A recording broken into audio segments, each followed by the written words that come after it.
Thank you. Good luck. Thank you. Did you hear that? He said, "Good luck." What does that mean? And you mean, is this a hostile audience or what, Jim? There's landmines everywhere. Yeah, there's landmines and claymores and all that kind of stuff. You know, at one point I didn't know where the enemy was, whether it was here or there. But normally I start out when I'm speaking to people by asking the question, is there any press in the room? I guess the right question here is there anyone here that is not in the press? And I know of at least two people, but beyond that, I think most of you are with the press corps. But some of you may not believe this, but I'm definitely glad to be here. When Sig asked me if I would consider addressing this group, there was absolutely no doubt in my mind that I should come into the lion's den. Okay? So I am aware of where I am, Jim. Now this was important because I have firmly believed since Desert Shield that it is necessary for the strength of our democracy that the military and the press corps maintain a strong, mutually respectful, and enabling relationship. This continues to be problematic for our country, especially during times of war. Now, one of the greatest military correspondents of our time, the award that was just presented is named after him, Joe Galloway, made me an absolute believer when he joined the 24th Infantry Division during Desert Storm.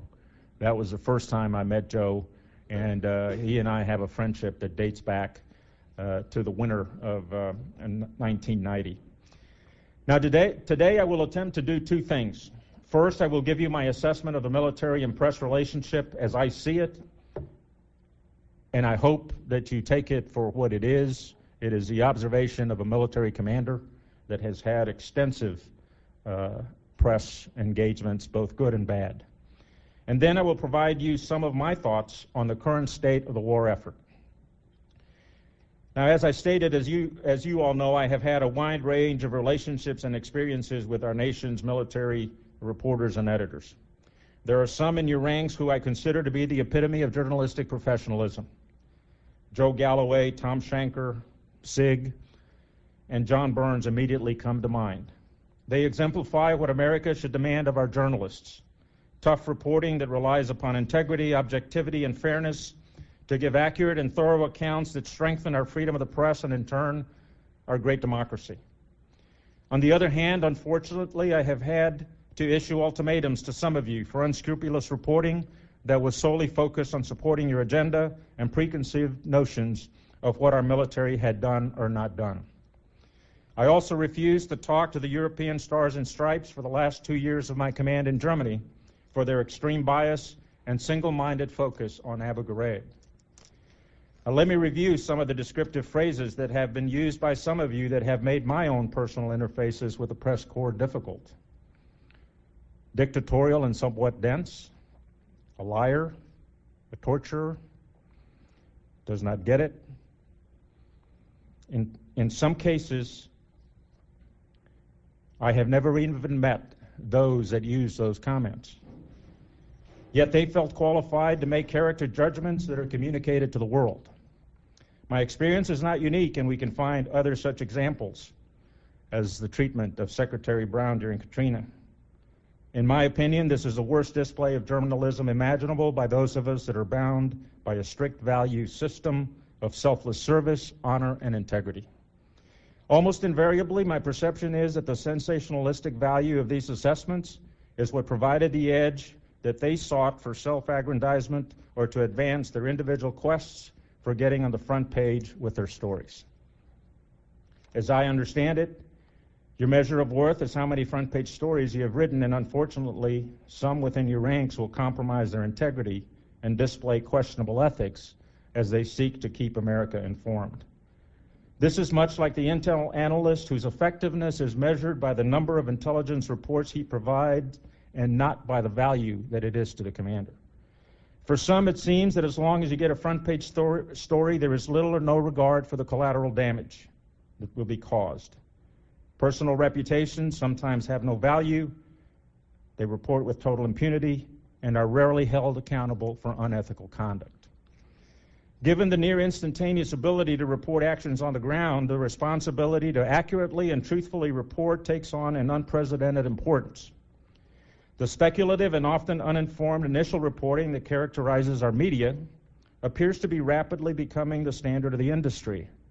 An Arab proverb states, "Four things come not back: the spoken word, the spent arrow, the past, the neglected opportunity." Once reported, your assessments become conventional wisdom and nearly impossible to change. Other major challenges are your willingness sometimes to allow manipulation by high-level authorities who leak stories and by lawyers who seek to strengthen their arguments through the use of hyperbole. Your unwillingness to accurately and prominently correct your mistakes and your agenda-driven biases sometimes contribute to this corrosive environment. All of these challenges combined create a media environment that does a tremendous disservice to America in some instances.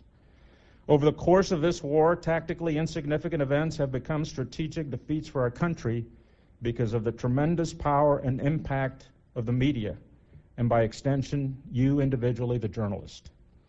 We realize that because of the near real-time reporting environment that you face, it is difficult to report accurately in some cases. In my business, one of our fundamental truths is that the first report is always wrong.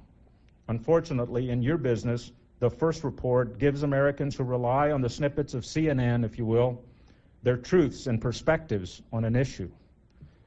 As a corollary to this deadline-driven need to publish initial impressions or observations versus objective facts, there is an additional challenge for us who are the subject of your reporting. When you assume that you are correct and on the moral high ground on a story because we have not responded to questions you provided, I think this is the ultimate in arrogance and distortion of ethics. One of your highly respected fellow journalists once told me that there are some amongst you who feed from a pig's trough. If that is who I am dealing with, then I will never respond. Otherwise, we will both get dirty and the pig's going to love it, and I can't control it. Now, this does not mean that your story is accurate or inaccurate. It just means that your subject chooses not to respond. Now, I do not believe that all of these challenges is what our forefathers intended of this great profession. The Code of Ethics for the Society of Professional Journalists states, and I don't mean to preach to you, but I'll quote, "Public enlightenment is a forerunner of justice and the foundation of democracy. The duty of the journalist is to further those ends by seeking truth and providing a fair and comprehensive account of events and issues. Conscientious journalists from all media and specialties strive to serve the public with thoroughness and honesty, and professional integrity is a cornerstone of a journalist's credibility," end quote. The basic ethics of a journalist, as laid out here, of seeking truth, fair and comprehensive accounting of events and issues, thoroughness and honesty, all are sometimes victims of the massive agenda-driven competition for economic or political supremacy. The death knell of your ethics has been enabled by some parent organizations who have chosen to align themselves with political agendas. And what is clear to me is that you're perpetuating the corrosive partisan politics that is destroying our country and killing our service members who are at war in some cases. My assessment is that your profession, to some extent, has strayed from these worthy ethical standards and have allowed external agendas to manipulate what the American public sees on TV, what they read in our newspapers, and what they see and read on the web. For some of you, just like some of our politicians, the truth is of little to no value if it does not fit your own preconceived notions, biases, or agendas. It is astounding to me when I hear the vehement disagreements with the military's foray into information operations that seek to disseminate the truth and inform the Iraqi people in order to counter our enemy's blatant propaganda. As I assess various media entities, some are unquestionably engaged in political propaganda within our own country that is uncontrolled. There is no question in my mind that the strength of our democracy and our freedom remains linked to your ability to exercise this freedom that we fight for. Freedom of the press, I adamantly support, and because this is the basic foundation of our democracy, and I have completely supported the embedding of media into our formations up until my very last day in uniform, and I will continue to do so. The issue is one of maintaining professional ethics and standards from within your institution. Military leaders must unquestionably accept that these injustices will happen, and whether they like what you print or not, they must deal with you and they must enable you in order for you to enlighten the American people. But you must be ethical. Finally, I will leave this subject with a question that we must ask ourselves. Who is responsible for maintaining the ethical standards of the profession in order to ensure that our democracy does not continue to be threatened by this, what I consider a dangerous shift away from your sacred duty of public enlightenment? Let me now transition to our current national security condition. As we all know, war is an extension of politics, and when a nation goes to war, it must bring to bear all elements of power in order to win. War fighting is not solely the responsibility of the military commander, unless he has been given the responsibility and the resources to synchronize the political, economic, and informational power of the nation during the conduct of that war, and that has not been the case in this war in Iraq.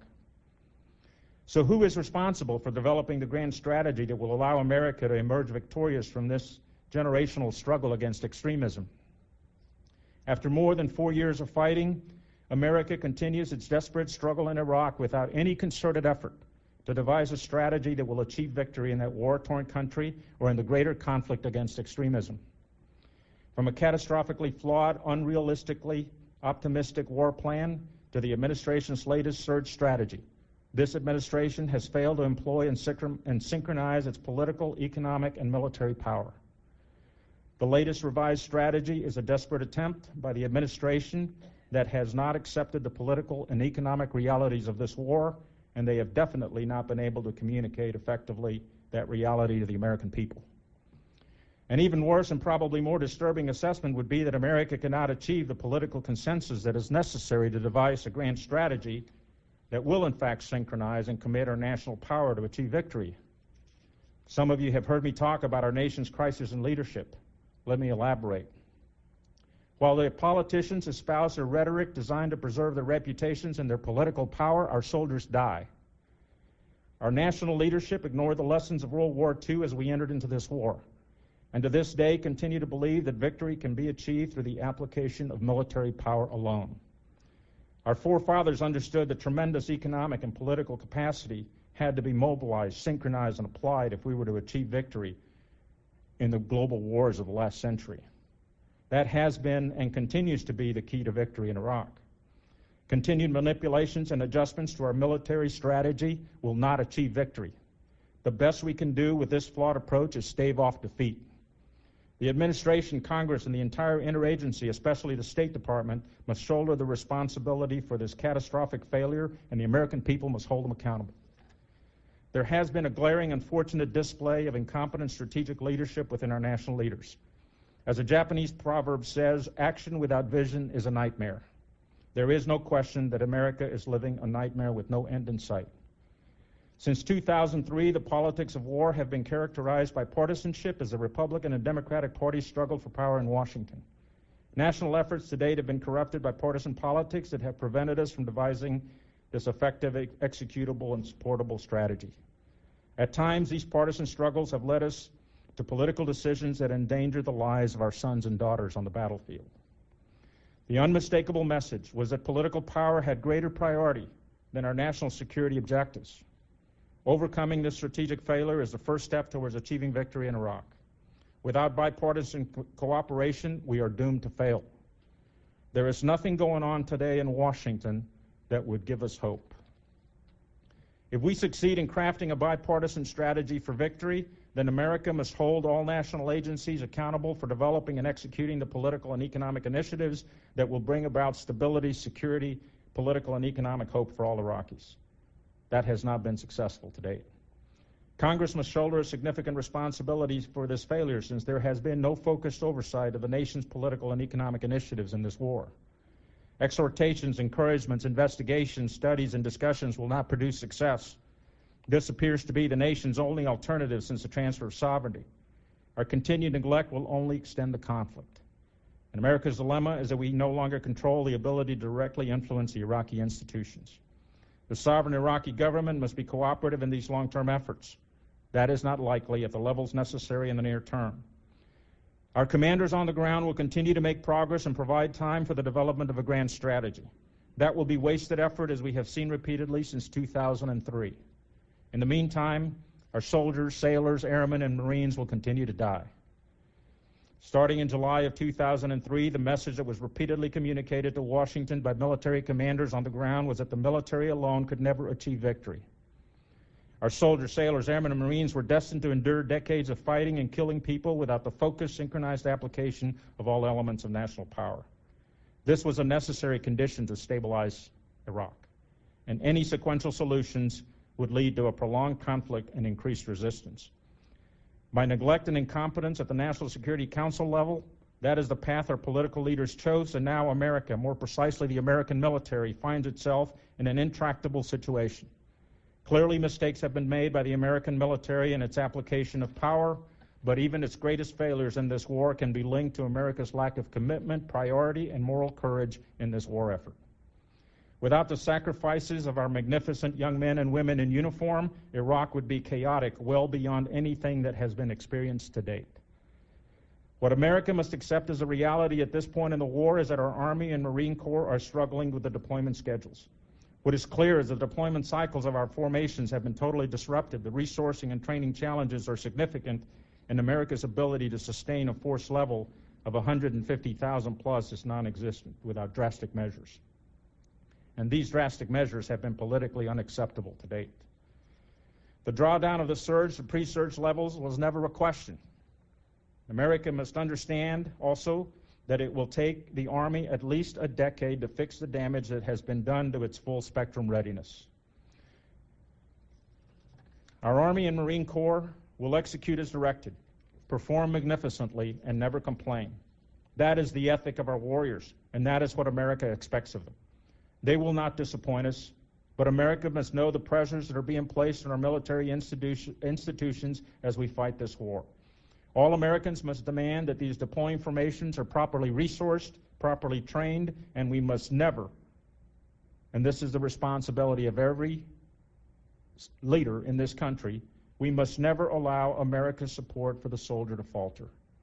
A critical objective assessment of our nation's ability to execute our national security strategy must be conducted. If we are objective and honest, the results will be surprising to all Americans. There is unacceptable strategic risk. America has no choice but to continue our efforts in Iraq. A precipitous withdrawal will unquestionably lead to chaos, in my opinion, that would endanger the stability of the greater Middle East. If this occurs, it would have significant adverse effects on the international community. Coalition and American force presence will be required at some level for the foreseeable future. Given the lack of a grand strategy, we must move forward rapidly to minimize that force presence and allow the Iraqis maximum ability to exercise their sovereignty. At no time in Americans' history has there been a greater need for bipartisan cooperation. The threat of extremism is real and demands unified action at the same levels demonstrated by our forefathers during World War I and World War II. America has failed to date. This endeavor also has been further hampered by a coalition effort that can be characterized as hasty, unresourced, often uncoordinated, and unmanaged.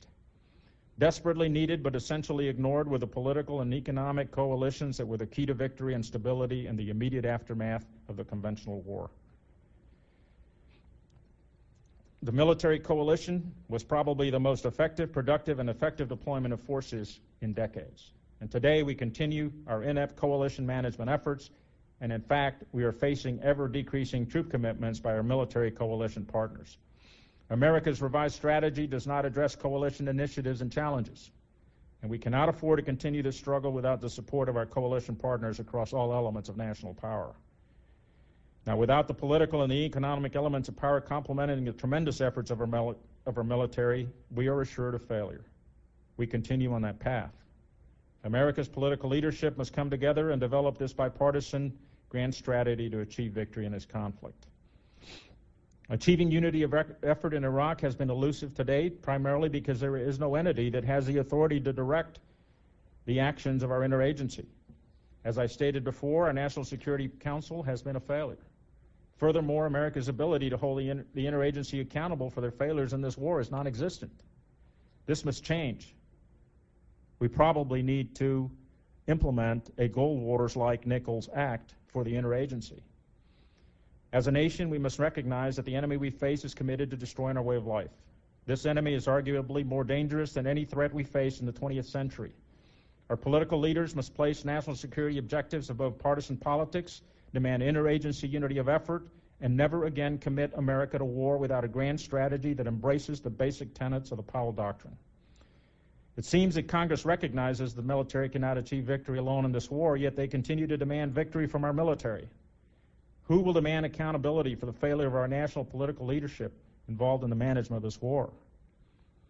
They have unquestionably been derelict in the performance of their duty. In my profession, these types of leaders would immediately be relieved or court-martialed. America has sent her soldiers off to war, and they must be supported at all costs until we achieve victory or until our political leaders decide to bring them home. Our political and military leaders at the strategic level owe the soldier on the battlefield a strategy, the policies, and the resources to win once they're committed to war. America has not been fully committed to win this war, and they have not provided those policies and the adequate resources to win. Our nation has not focused on the greatest challenge of our lifetimes. America must demand this unified strategy that goes well beyond partisan politics and places the common good above all else. Too often, our politicians have been distracted and they have chosen loyalty to their political parties above loyalty to the Constitution because of their lust for power. Our politicians must remember their oath of office and recommit themselves to serving our nation just like our soldiers. And they must not serve in their own self-interests or in the interests of their political party. The security of America is at stake, and we can accept nothing less. Anything short of this is unquestionably, in my opinion, dereliction of duty. Now, these are fairly harsh assessments of the military and press relationship and the status of our war effort.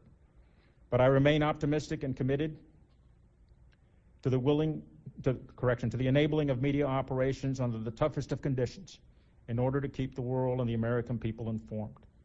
I have never wavered from that position in spite of the challenges that I have faced. I thank you for your time. May God bless you and may God bless America, and praise be to the Lord my rock, who trains my fingers for battle and my hands for war. Thank you very much. 20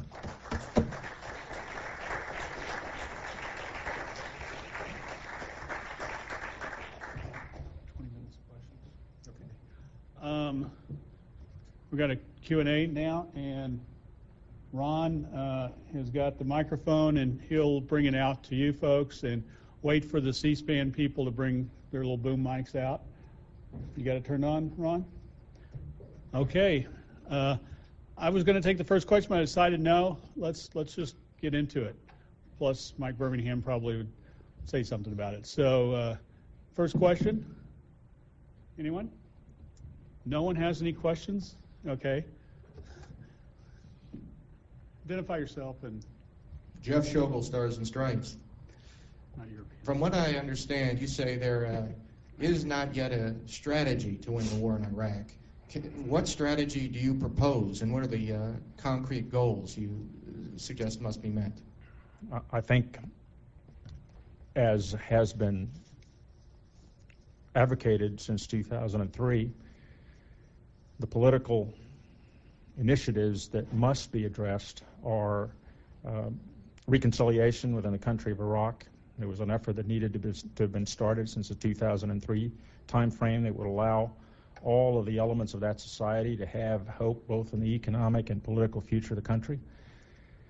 The need to properly resource and build the capacity of all institutions within the country, and the need for us to embrace the regional engagement requirements that will allow for a regional solution versus just an Iraq isolated solution, and the need for us to continue to build and strengthen the Iraqi security forces in their entirety, both police and military, in order for them to be credible and capable. And that does not mean that they are U.S. equivalent, but credible and capable in terms of a Middle Eastern Iraqi standard. Yes, sir? Or someplace, somebody's got to. Ron, right behind you. First, let's go with, and please stand up too. Thanks. General David Cloud with the New York Times. What you just laid out, though, is the strategy in Iraq, to build up the Iraqi security forces, to promote reconciliation. So I'm not quite following. It's not resourced. So you're simply saying that there is a strategy, but it hasn't been resourced adequately by the non-military components of the government? Is that the critique that you're presenting Absolutely. Here? And it is not synchronized, and there is no enforcement of the strategy.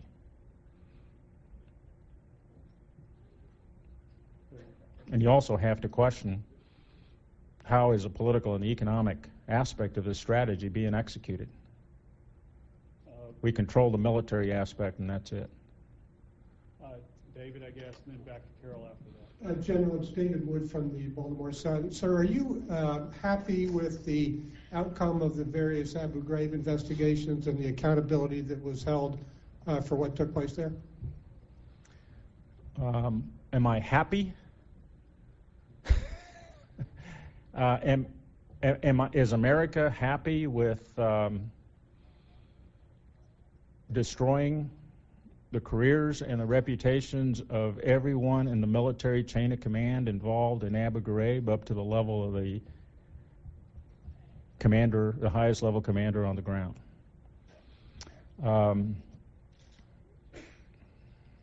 Is America happy with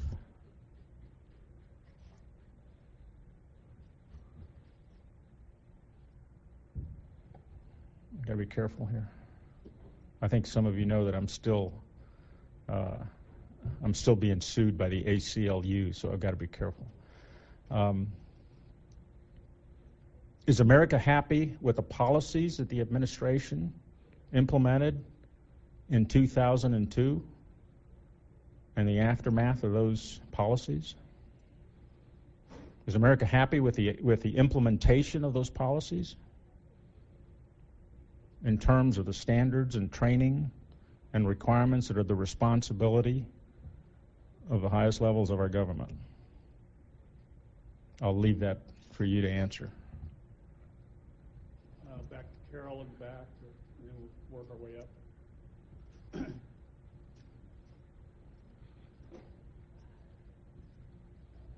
General, I'm Carol Rosenberg with the Miami Herald.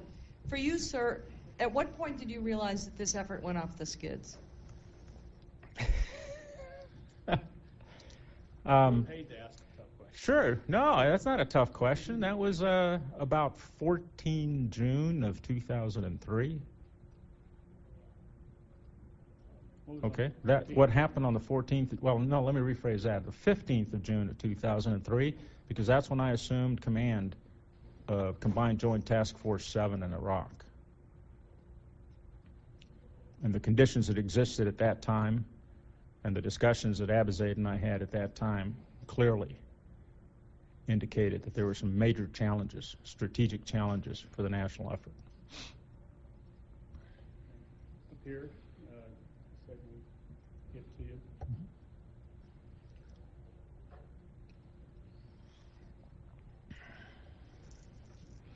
Bob Riley, National Defense University. General, you've spoken of the lack of a grand strategy. Part of President Bush's vision for the invasion of Iraq was that the democratization of that country would transform the Middle East. Success in those terms was inimical to the long-term survival of Syria and Iran, and it would seem any military planner would have had to prepare from the beginning to stop their interference and to prevent them from being safe havens. Why wasn't that done? Number two, I was part of General Garner's team in 2003 and the senior advisor to the Iraqi Ministry of Information. And while I was there, I saw the entire mission of what was then ORHA change. Whom do you hold responsible for the decision to change from a liberation to an occupation, the latter mission being one for which no one there was prepared? Do you think that was the wrong decision? And if so, whom do you hold responsible for it? In terms of the planning, I wasn't involved. I was a division commander during the initial planning for the run-up to the war. So I'll have to reserve judgment at this point on who is responsible. But what I will tell you is that there was a significant disregard, which is absolutely against all training for a military commander in addressing the follow-on phase of this war. Because as history has shown us, that in the aftermath of a major conflict, regardless of what the plans are in the immediate aftermath, after you've achieved military victory, the only ones that are available and capable of handling the aftermath and the situations on the ground is the military. So it is just beyond me that we would not have accepted that responsibility as a military and embraced it in its entirety. Now, in terms of the decision to go from liberation to occupation, there was no decision. Liberation to occupation, how can you be, when you go in and totally dismantle a country, you automatically, under the rules of war, become the occupier. There's no decision required. Okay. Next. Yes, sir. Okay. Ron Rankin. I'm Al Pesson from Voice of America. Just to go back to the first part of your speech, talking about the individuals and aspects of our profession that you don't like. And one of the things that you mentioned was you don't feel that there's any accountability for inaccurate information or inaccurately portrayed situations. What sort of accountability do you think there should be or could be in our system? Well, I think probably one of the key things is the prominent correction when there are blatant errors that are made by the profession. On the one hand, what you have is front page stories that are inaccurate at times, and then corrections that are embedded inside of a, let's say, a print in 3, 4, 5 pages deep. The media, the web, TV media, that's never done. It's just accepted, and you move on. I believe that accountability, there must be some actual, I'm trying to equate it to what I do or what I used to do in my profession. But I'm not sure how your profession works in terms of handling an unethical reporter. And how does that get communicated, and how does that wind up being implemented, and what are the after effects of that? I don't know. And, you know, it's not for me as a soldier to dictate in that kind of an environment. But I do know that there is a need for your profession to take a look at it in order to maintain the credibility in the broader state, because you perform an absolutely vital function for us, the military, and of course for the American people. And we expect it. We come at this problem from a perspective of ethical people, and you have to prove yourself as unethical. And at that point in time is when we impose the constraints internal to our own organizations by disallowing access. Don and then Otto. Don, North Star Productions. General, one of the first decisions that Ambassador Bremer made upon arrival in Baghdad was to disband the Iraqi army. Were you consulted in that decision? And at the time, what did you see was the effect of this decision? And now, 4 years later, in retrospect, how do you feel that decision had an impact? I was a division commander at the time that decision was made, but I was observing what was happening. I did not become the CJTF 7 commander, as I said earlier, until the 15th of June of 2003. I think the effect is very well documented and known, is that it completely disenfranchised and put 300,000-400,000 Iraqi warriors out in the street with no pay, and we experienced immediately the after effects of that in their protesting. The longer term effect was that I believe it fueled the insurgency.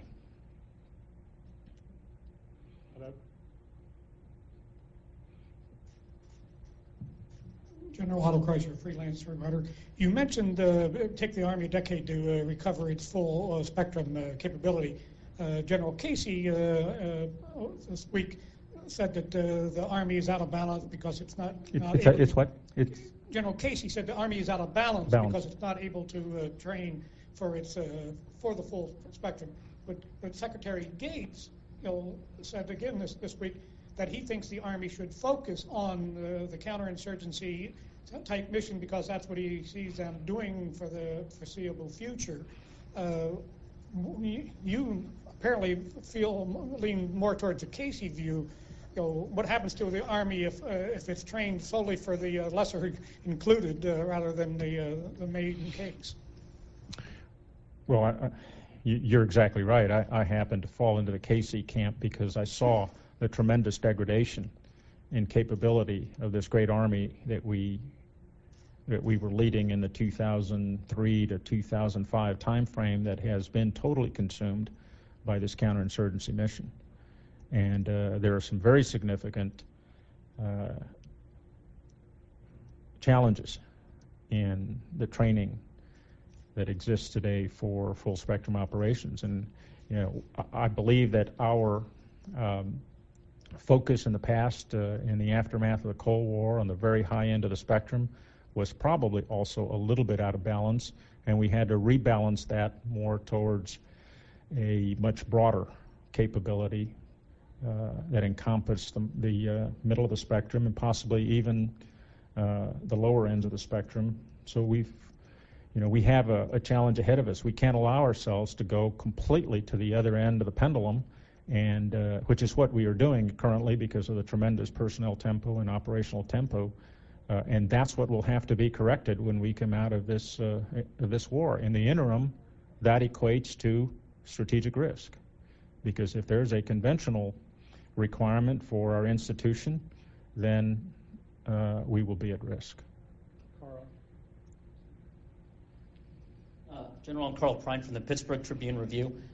We've accepted your homily about the ethics of journalists as a class.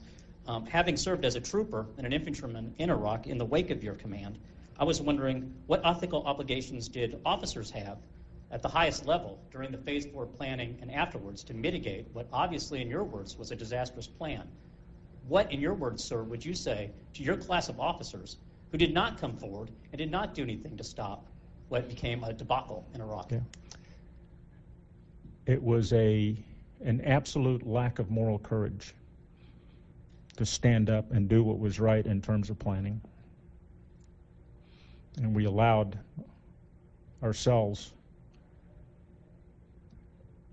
to believe that we, in fact, would be liberators. That was unacceptable in my view as a general officer. Okay, back over to Chas. We got about 5 more Now let me just elaborate a little bit on this. There was a lot of Phase 4 planning that was ongoing at the lower levels because we understood it at the Combined Forces Land Component Command and inside of the Corps. There was a lot of planning that was going on, but in the transition from ORHA to CPA, a lot of that was shunted aside and not allowed to be implemented. If people will kind of raise a hand for the next couple, if we got 2 more, and I'll get to you. Chas. General Chas Henry, ABC 7 News Channel 8. What were the particular symptoms that you saw when you assumed command of the coalition that showed this absence of a unified effort?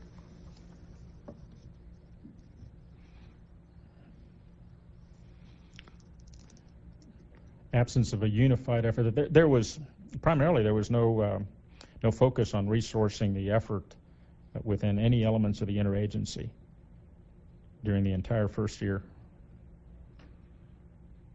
And there was the only real concerted effort was being done by the extremely undermanned Coalition Provisional Authority and the military with the forces that were on the ground already.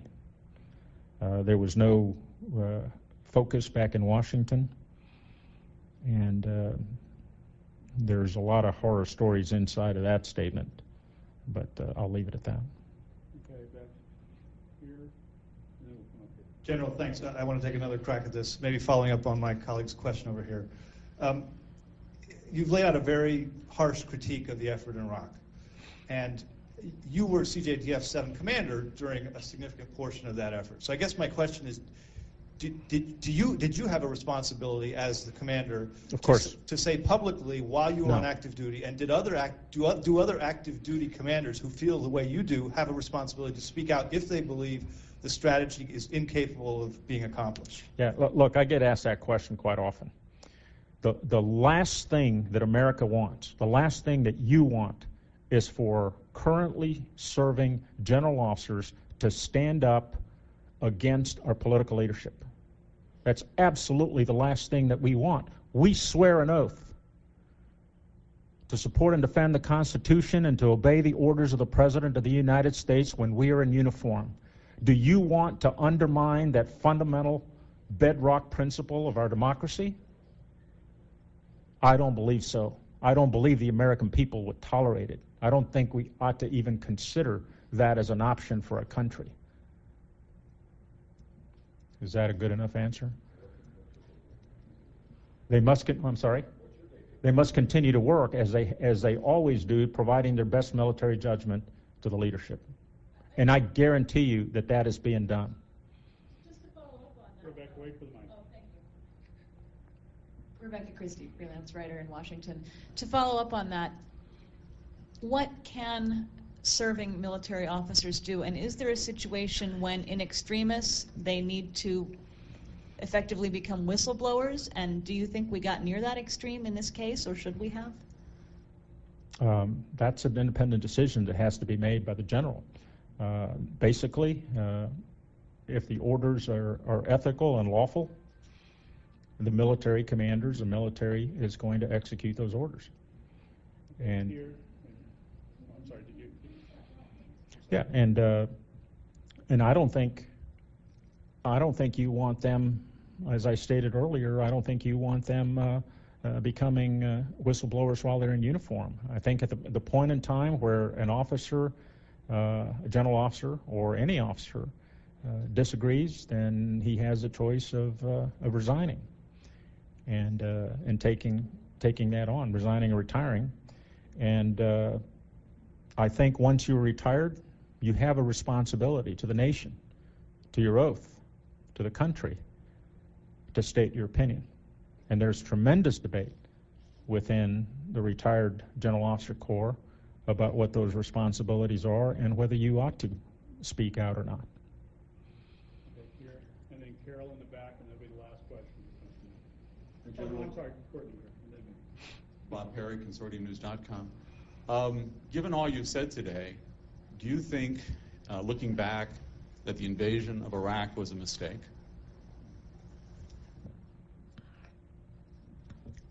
I don't normally dabble into second-guess the decisions of our political leadership and the decisions that got us into Iraq. I was not intimately involved in that decision process. The entire leadership of the country believed that it was the right thing to do. The interagency believed, the United Nations, the international community believed that what we were doing was right. And for us to now look with and seeking retrospective certainty and judgments on that decision, I think is useless. It's irrelevant. It's very brief. Courtney Kuby from NBC News. You said there was a failure in political leadership, national political leadership. I mean, how about some names? Who specifically are you blaming for this failure? More to follow later. I think you can read into it. More to follow later. I got to ask the follow-up question then. When you say we don't like to read lines in, it's hard for us to read between the lines because we can get it wrong. So, and you've just blasted us for getting things wrong. So, I'd kind of like to know. I mean, are we talking? I'm sure you would, Jim. Yeah. The National Security Council. We're talking. I said that right up front in my comments. Okay, but I mean, some of those folks are still around. Does that change what happened? Absolutely not. Why? I guess we'd like to go have more names. More to follow. Sig, where are you? You've heard that before, right? Yeah. Yeah. I'll ask you again. You have said in your commentary that you blame Congress, both parties, and the administration. Don't feel like identifying someone within the administration. Just tell us, outside of the fact that they did not do their homework. What is it that they really did that has got you fired up about this? Because you've been angry for quite a while over it. No, look, my purpose is not about. It's not about politics. It's not about Rick Sanchez. It's about that young man back there that you saw up here earlier in your panel. It's about the over 800 soldiers, sailors, airmen, and Marines that I lost in battle. When I came back out of that theater, I went back and looked at the pictures and read the bios and the background information of every single one of my subordinates that died in combat. That's what this is about. And our nation has to fix it. Because otherwise, as I stated in my comments, if we continue with the political rhetoric and the partisanship, our soldiers will continue to die. And that's unacceptable to me as a warrior that's led them in combat. That's what this is about. And at the right time,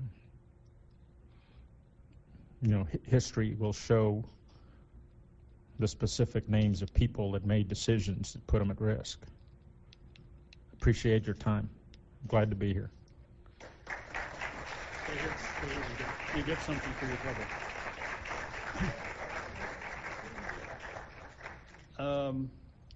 Well, I think you might have made some news. I appreciate you coming and giving us an honest, unvarnished view of us and what's going on. I'd like to give you something for your trouble. I tried to figure out books to get, and I figured that some of our people are members. You probably either read their books or you may not have appreciated what they may have said. So I wanted also something that you may not have had a chance to have on your shelf yet. So the Day of Battle, Rick Atkinson's just came out as second in his trilogy about World War II. I hope you have some time to read it. Thank you, Jim. And thank you. I don't have it, but well, I was trying to find one you didn't have. This is great. I appreciate it. Thank you all very much.